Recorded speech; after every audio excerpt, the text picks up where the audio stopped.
예레미야서 15장 1절부터 9절까지 보겠습니다. 제가 먼저 읽겠고 마지막 절은 같이 읽겠습니다. 그때 주님께서는 나에게 말씀하셨다. 비록 모세와 사무엘이 내 앞에 나와 빈다고 해도 내가 이 백성에게 마음을 기울이지 않을 것이다. 이 백성을 내 앞에서 쫓아내라.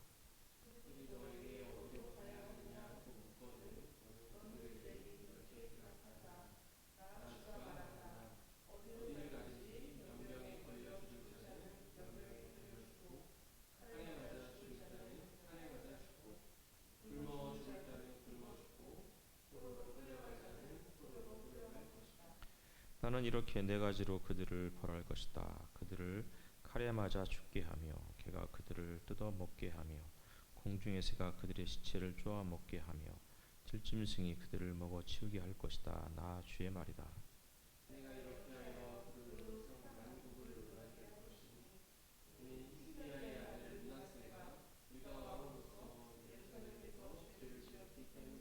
예루살렘아, 누가 너를 불쌍히 여기겠느냐?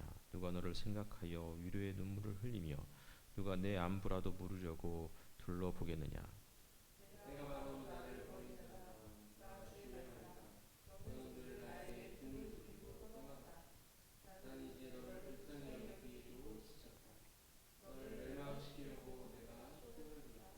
내가 이 땅의 모든 성문 앞에서 내 백성들을 기질하여 흩어버리겠다.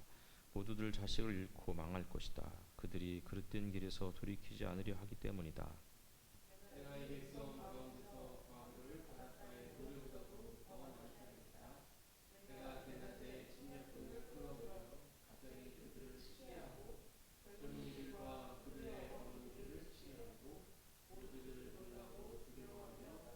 읽겠습니다. 아들을 일곱이나 둔 여인도 아들을 잃고 기절할 것이다. 그 여인에게 대낮은 이미 칠흑 같은 밤이다.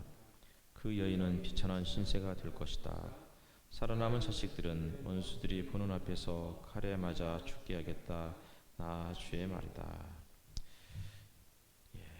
굉장히 암담한 그런 이야기들이 예레미야 이 장뿐만 아니라 대부분의 예레미야 이 성경에 그렇게 서에 다 이렇게 수를 놓고 있는 것 같습니다. 모세와 사무엘은 구약에서 가장 위대한 기도의 사람이라고 그렇게 이야기해도 아무런 이제 그 누가 태클을 걸지 않을 그러한 두 인물인 것 같아요. 그런데 두 사람이 하나님께 빈다고 해도 하나님께 기도한다고 해도 하나님께서 그 기도를 듣지 않으시겠다고. 하나님이 지금 얼마나 마음이 상하셨는지 이런 것들을 읽을 수 있는 그런 부분입니다. 하나님께서 자기 백성을 쫓아내겠다는 거예요. 그래서 이들이 무슨 일을 해도 죽거나 칼에 맞아 죽거나 개에게 물어뜯겨 죽거나 연병에 걸려 죽거나 포로로 끌려가거나 굶어 죽거나 이런 일들이 벌어질 것이다 라고 하나님께서 말씀하고 있는 거죠. 그 이유가 뭐냐면 4절을 보니까 히스기야의 아들 므낫세가 유다 왕으로서 예루살렘에서 죄를 지었기 때문이다. 그러니까 사실은 백성들이 고난받는 이유, 이것은 결정적인 이유는 결국은 나라를 다스리는 사람이 잘못했을 때인 거예요. 백성들은 힘이 별로 없기 때문에 죄를 지어도 크게 짓지 않아요. 힘 있는 사람들은 너무나 많은 막대한 권력을 가지고 있기 때문에 백성들이 짓는 죄보다도 상상할 수 없는 큰 죄를 짓는 거죠. 예전에 전두환, 노태우 두 사람 청문회 할 때 두 사람이 비자금으로 쌓아놓은 돈이 얼마나 되는지를 그 당시에 뉴스에서 63빌딩과 비교해서 만원짜리를 쭉 쌓았을 때 높이와 63빌딩의 높이를 비교하는 그런 뉴스도 있었어요. 근데 그때는 와 정말 진짜 나쁜 놈이다 라고 생각했는데 그 이후에 지도자들은 그것보다 훨씬 더 많은 비자금과 온갖 비리를 통해서 막대한 이익들을 그렇게 누리고 있는 거죠. 지금의 양평고속도로 문제부터 시작해서 갖가지 일들이 이게 그런 걸 보면 정말 혀를 내두를 수밖에 없을 만큼 엄청난 죄를 짓고 있는 거예요. 백성들이 포로로 끌려가고 칼에 맞아 죽고 개에게 물에 뜯겨 죽고 연병에 걸려 죽고 그 모든 것들의 결정적 원인은 히스기야의 아들 므낫세가 예루살렘에서 죄를 지었기 때문이라고 이야기하거든요. 근데 이것이 그럼 백성들은 잘 사냐? 그렇지 않겠죠. 근데 백성들은 나라가 흉흉하면 잘 살기가 어려운 거예요.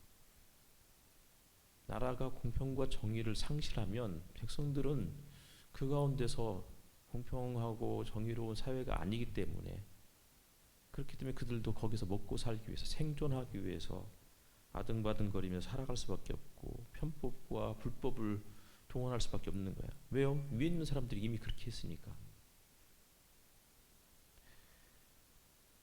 우리가 읽지 않았지만 10절 이하에 보면 예레미야가 하나님께 어떻게 보면 이제 자기는 억울하다 이렇게 이야기를 해요. 11절에 보면 아니죠. 10절이죠. 10절에 보면은 어머니 원통합니다. 왜 나를 낳으셨습니까?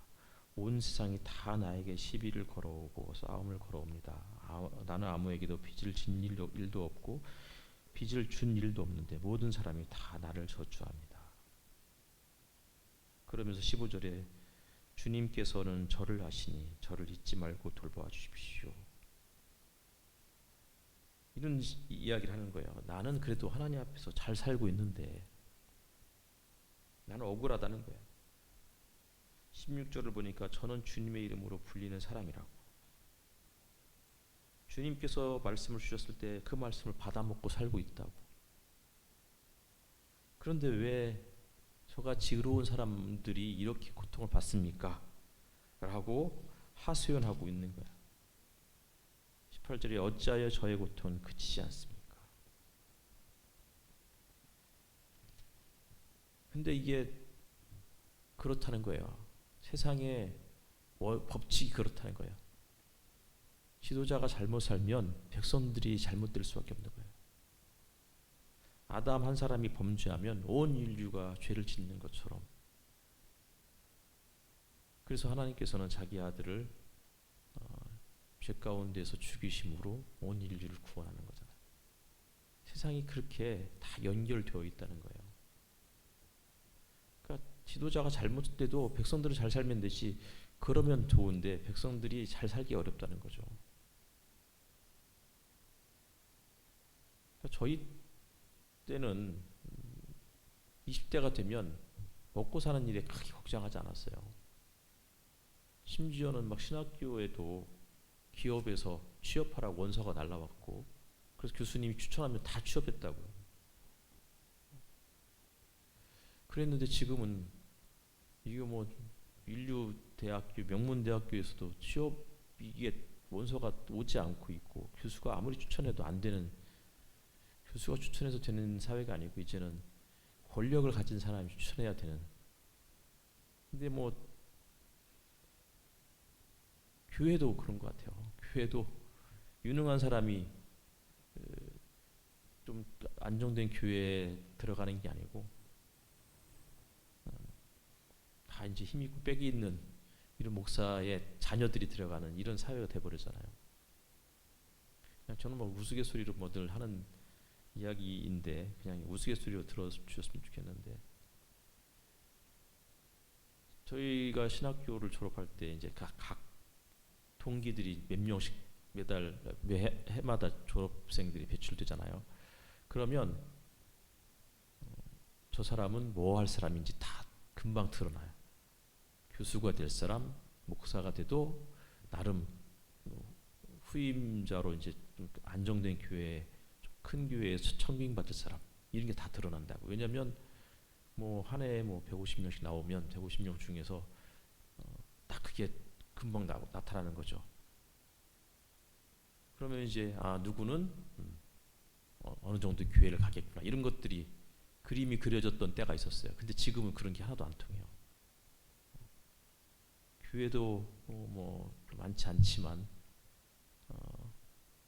이제는 그러니까 뭐 우리 때도 그런 얘기 있었죠. 성골, 진골 이런 사람들은 어느 교회를 갈 것이고 어느 정도 규모의 교회에 갈 것이고 누구는 또 어떻게 할 것이고 우리 같은 뭐 이생망들은 이제 뭐 하여튼 그냥 그냥 망하는 거죠. 그냥 아무리 희망 없이 살아가는 이런 시대가 돼버린 것 같아요. 그게 왜 그러느냐면 그러니까 우리가 잘못 살아서 그런 게 아니. 우리 물론 잘못 살고 있기도 해요.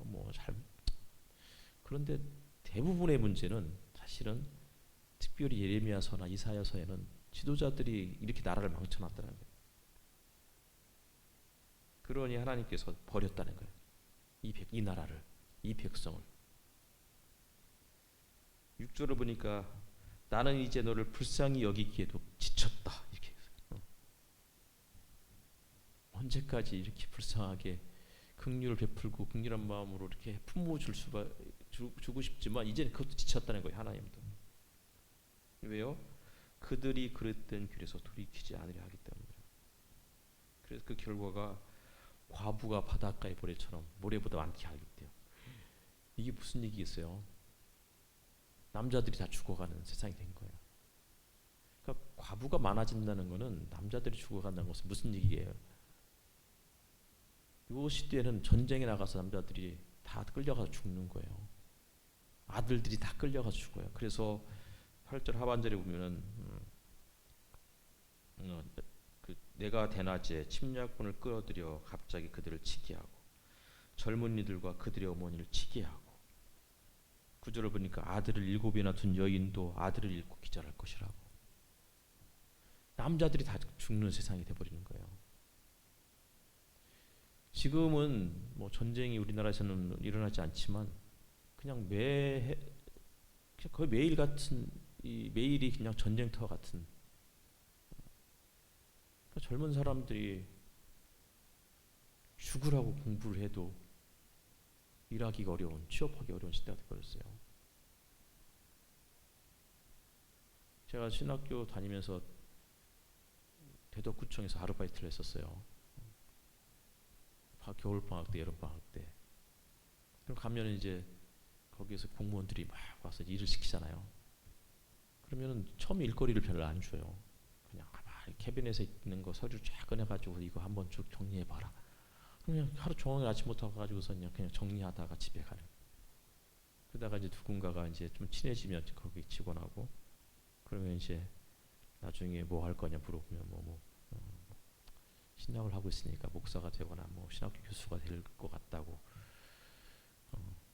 그래서 그분이 이제 좀 지금도 기억나요. 자기는 농고를 나와서 구급 시험을 봐가지고 공무원이 됐다고. 근데 정말 월급도 적고 힘들다고. 그러니까 자네 같은 젊은 사람들 대학도 나오고 하니까 무조건 7급 이상 시험 보라고. 그때는 그냥 대충 시험 봐도 7급은 대학교 나면 다 붙는 그런 시대였는데 지금은 진짜 재수, 삼수, 사수를 해도 구급하기가 어려운 이런 현실이 되고 말았잖아요. 옛날에는 공무원이 되는 거는 그냥 일반 기업에 취업하기 어려운 사람들, 그런 사람들 공무원을 했는데 지금은 공무원이 가장 안정적인 직장이 되고.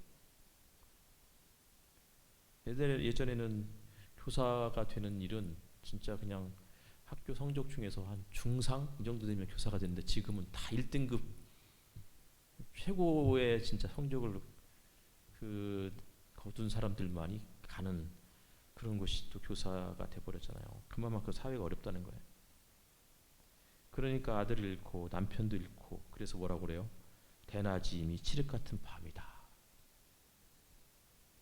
예수께서 십자가에서 숨을 거두셨을 때 태양이 빛을 잃었던 것이 이런 표현인 거예요. 상심.